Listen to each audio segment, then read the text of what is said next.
Well, let's talk about the brain. That's one of the things that I was thinking of all the time. I mean, that's the beginning and end of you. The body is just an extension of the brain, and you have to retrain the brain because it's been severely shocked. That's why they call it a brain attack. That's what a stroke is. And certain areas of your brain have been wiped out by pressure or bleeding into it or whatever was the blockage, cutting off of oxygen. And as we know, or they tell us, brain cells die and they never come back. Fortunately, I remember when I was a kid that they said you only use 10% of your brain.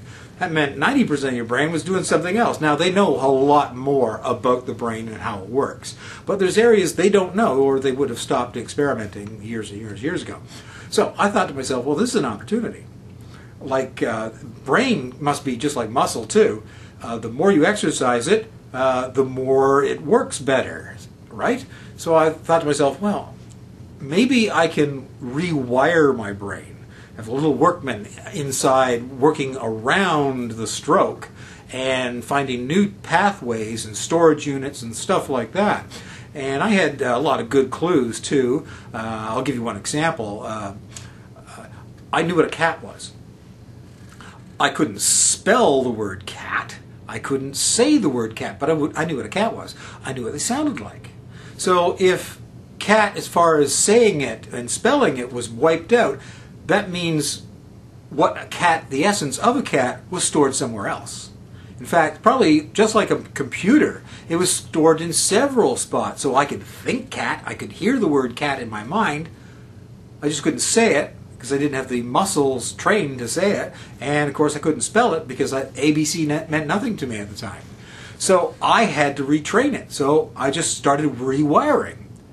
And it started to work.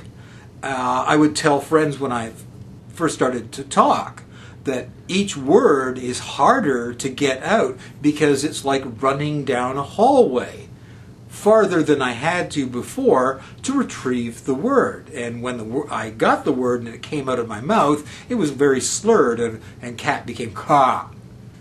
But like learning a second language, the more I used that word, the better I got at pronouncing it. And suddenly, ka became cat.